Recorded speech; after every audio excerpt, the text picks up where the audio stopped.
sudah dikerjakan ataukah belum oleh rekan-rekan penyidik. Tadi dijelaskan banyak hal, detail penjelasannya, titik komanya dijelaskan. Jadi berbagai argumentasi yang tadi disampaikan, baik pelapor maupun terlapor, ya, dengan termasuk juga oleh ahlinya, itu kami mendapatkan penjelasan yang cukup mendalam.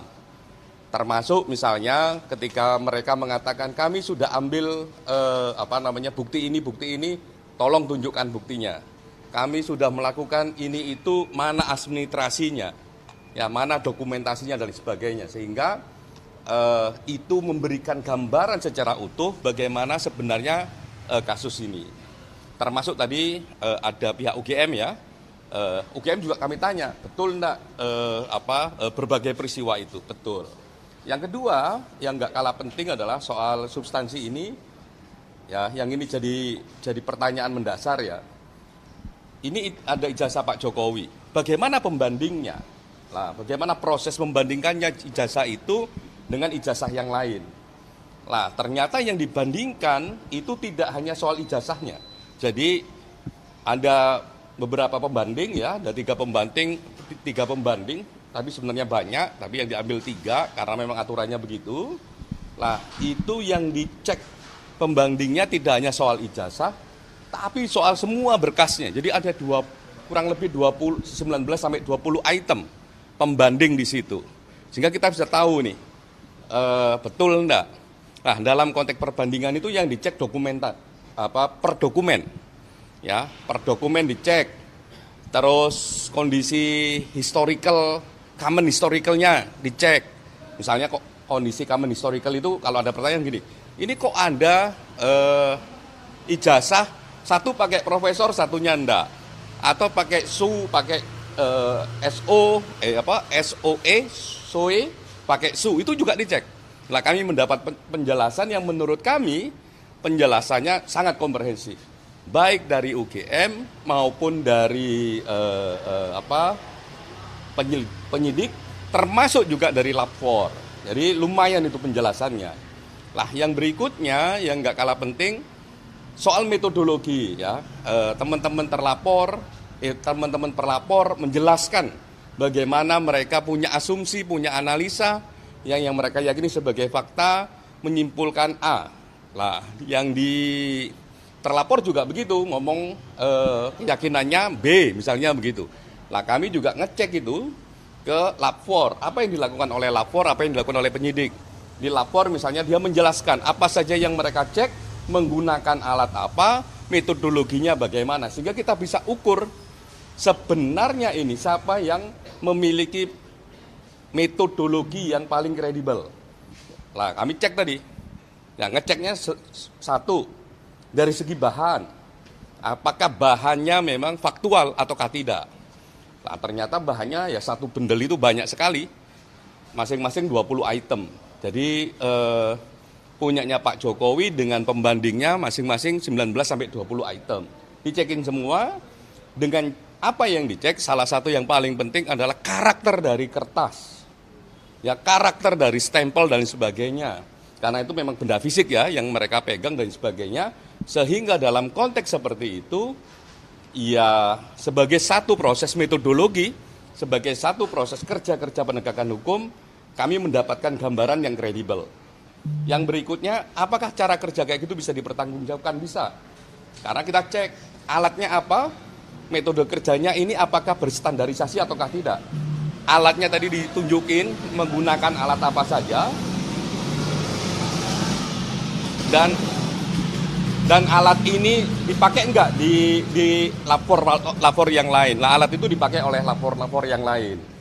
Ya, artinya bisa diuji kalau alatnya itu. Kedua, apakah menggunakan satu standarisasi yang juga diakui secara internasional atau nasional, ada pakai ISO. Sehingga memang dari segi metodologi itu lebih meyakinkan. Kami mendapatkan keterangan itu. Yang berikutnya yang nggak kalah penting adalah apakah misalnya begini, ketika proses dokumen itu terus ada satu dengan yang lain berbeda-beda, misalnya itu bagaimana penjelasannya, itu juga dijelaskan, termasuk oleh lapor, ya, oleh penyidik, tapi lebih banyak oleh oleh UGM. Misalnya begini, kenapa kok Anda skripsi ya yang belum ada tanda tangannya itu dijelaskan, dan itu terjadinya tidak hanya di satu dua skripsi, tapi banyak skripsi yang model kayak gitu. Kenapa bisa terjadi? Lah itu ada penjelasannya yang menurut kami ya sangat informatif dan akuntabilitasnya oke, ya kredibilitasnya oke. Nah itu tadi kami dalami.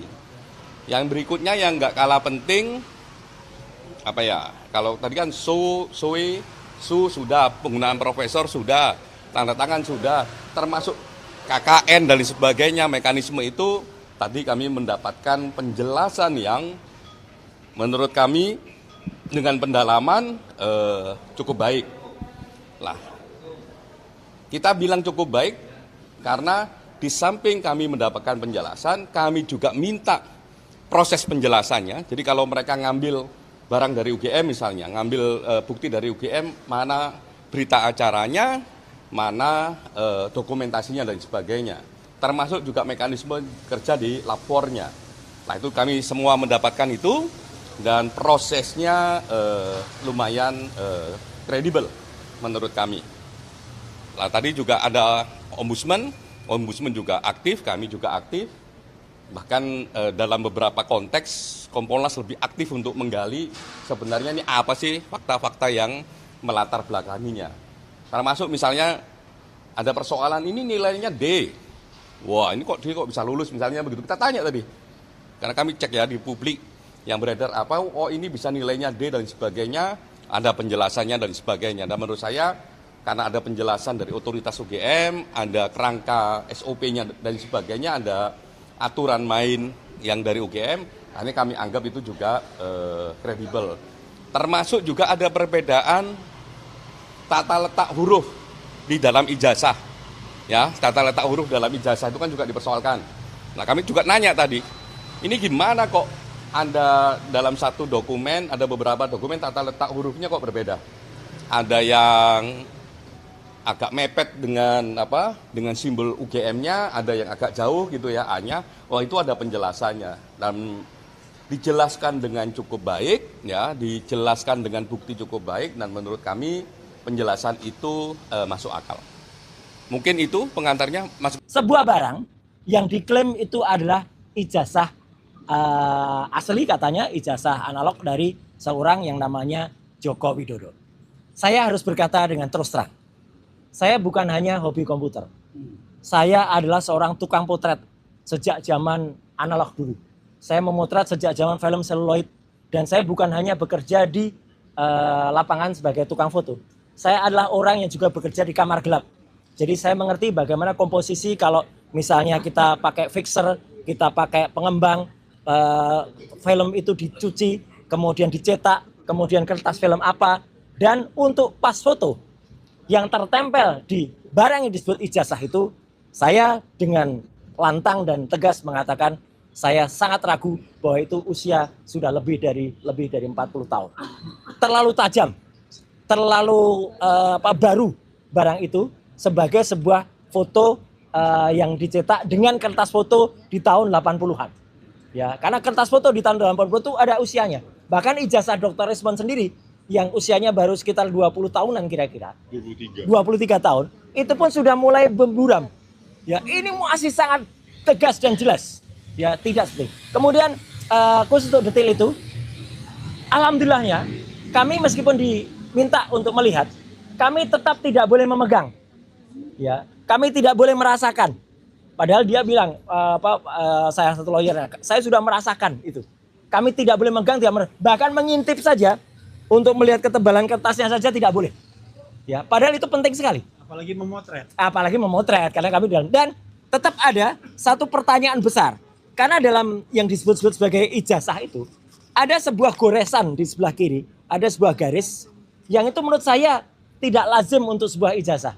Itu mungkin hasil dari pre-printing atau printing baru, ya. Kemudian ada lagi ciri-ciri yang kemudian kami pertanyakan, dan Dr. Rismond akan menambahkan. Logo Universitas Gadjah Mada yang tercetak, sepanjang yang saya tahu, warnanya meleset, tidak seperti itu. warna logam yang bagus itu emas. Ya. Dan kalau sudah lebih dari 10 tahun atau 20 tahun, itu akan dalam bahasa Jawa, ini istilahnya silahkan dikutip, bleber. Ya, bleber itu apa? Kemudian pecah, mengembang. Karena tinta dulu tidak sebaik tinta sekarang. Ini tidak ada blebernya sama sekali. Jadi kayak di print dengan kualitas tinta baru yang kemudian tuh clear banget. Kemudian boleh kalau dikatakan, tapi kan ada tipis, ada watermark. Iya, tapi tipis sekali. Watermarknya tidak seperti watermark yang biasa ada di ijazah UGM. Embossnya juga tidak. Saya mau memegang embossnya nggak boleh. Padahal kalau emboss yang kita pegang, kita akan bisa tahu itu emboss beneran atau citra atau gambar.